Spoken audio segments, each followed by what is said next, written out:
question again. What do you believe the top individual income tax rate should be? And at what income level should it begin?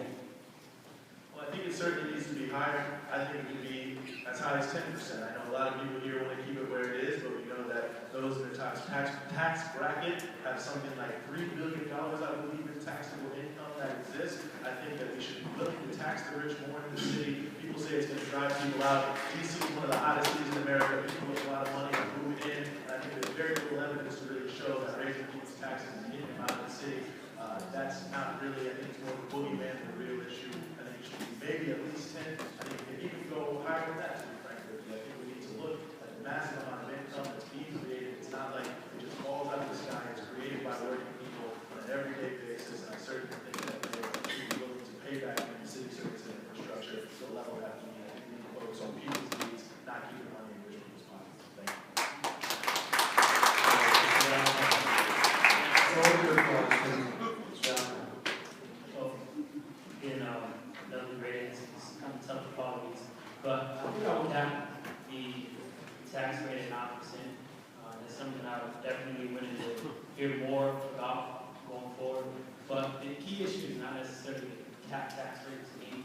It is instead of reduction.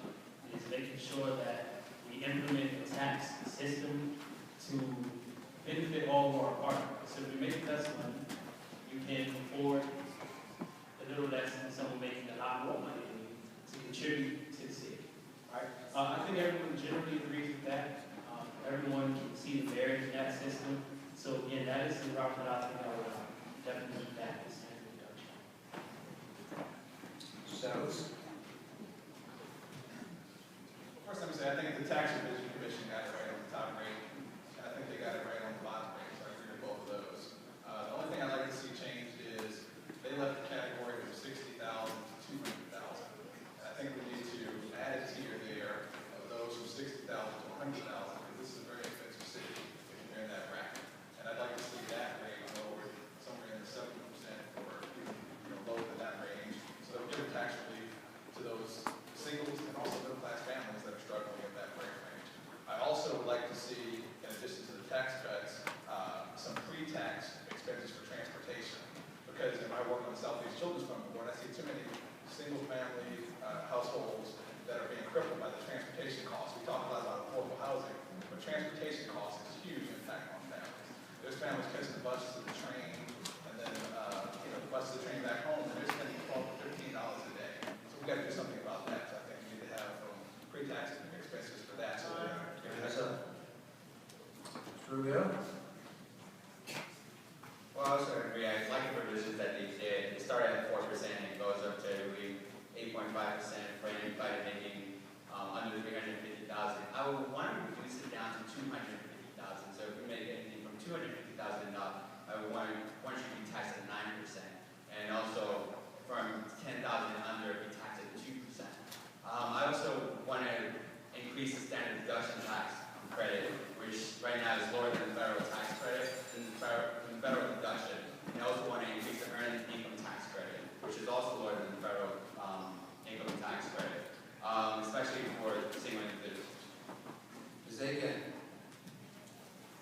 Yes, the issue of the tax maximum in this city is tied in with a number of other very important issues. The deductions and exemptions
District of Columbia has something called a structural deficit.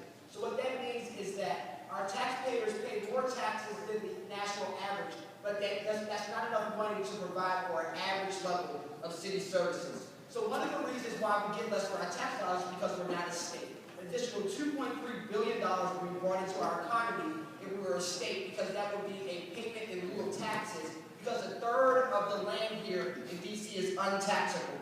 To answer the question, I think the highest tax bracket should be between 9% and 10%, and I also believe that we need to find a way to address the commuter taxes. 60% of the people that work in the city do not live in the city. So that means that they use city services that they do not pay for. So we have to figure out ways to make sure that we can get that tax burden brought out. And then we have to make sure that we're not a regressive city. Too often, people that make $45,000 pay the same taxes as people that make $200,000. That's something that we have to change. Time's up. Thank you. Thank you. Third question. So 2-minute question. So we have 2 minutes to answer. Yeah. It don't feel like you have to take it all. The electoral system in DC allows candidates to be elected to office with far less than the majority of those. Would you support some type of runoff, as many jurisdictions use to address this problem? If so, what mechanism do you favor? And if not, why not?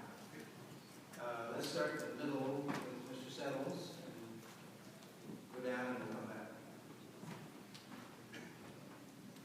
Thank you. So, yes, I do believe that we should be electing candidates based on plurality. So we have a lot more candidates running. Right now, the way the system works, a candidate can get the majority, and that can be as low as 20-25%. So I do think that we need to have a system where there are runoffs. And I like to say open system, where it's not just Democrats in the municipal primary, but it's all the other parties. Because I do think that there not only needs to be a plurality, but there needs to be more fairness, so that Republicans and independents are all running together in the first primary, and the general is a runoff between the top candidates. Yes, Mr. Valentine. Again, I would agree that there's DC in the electoral process has become too much of a one-party city. We see a lot more independents in the city now, and of course we still have Republicans. So the primary is essentially in DC the general election, and the primary is pretty much all Democratic. So if you're not a part of those parties, if you're not a part of the Democratic Party here in DC, for all intents and purposes, you know, we do have reserved positions on the DC Council for non-dominant parties, but for all intents and purposes, your voices are being heard. So we really need to open up, like Mr. Seller said, the primary, and make sure that it is not primarily focused on one party. We're seeing it, it's going through a bunch of changes, and it's not helping for the city. One thing that I just wanted to mention is that a lot of these issues are issues that people are aware of, and there's no shortage of awareness of the issues. No one on this panel, no one counts or anything, but it's all about the way to act, right? It's all about getting people elected in the office that care enough to actually act on the issues. We all know it. We got to read, all this, this is beautiful. But it takes someone who really cares to make sure that that independent or that Republican who may not be part of the Democratic Party still has a strong voice in local politics. And again, I don't know if we'll get to it later, I'll even open that electoral process open to non-documented citizens here in DC. Because if we live here, we pay taxes here, we work here, we all have a voice in politics, particularly in the primary. A lot of times we need to, you know, we focus on general election, primaries do not get that much voter turnout. But in a city where the primary is so monumental, we have to make sure that the primary is opened up to all parties. Thank you very much. Mr. Perrier? Well, I'll just say briefly, I am for instant runoff or some sort of ranked choice voting system. I think that the issue of the general primary, I don't favor that. We see that right now in California, and what it really does is it excludes the smaller parties because the two major parties, regardless of how it seems more democratic or the two top vote getters, they'll get in there. People who have more money, who have more visibility, are able to then use that as leverage to win in the elections. I think the real issue with democracy and elections is getting big money out of politics. I think we need to ban corporate donations, and think we can cap the things lower, because the reality of it is, when the big developers, the people with a lot of money can just pour cash into your campaign, it doesn't really matter what party ID you have after your name, you're gonna be able to get out there more. It's not gonna be about ideas, because people aren't gonna have the same opportunity to get in the arena at the same level. So I think really, while I do favor instant runoff voting, ranked choice voting, I do think it's important that if we're talking about how to create more democracy in our electoral system, we really focus on getting big money out of politics and banning corporate donations and policies.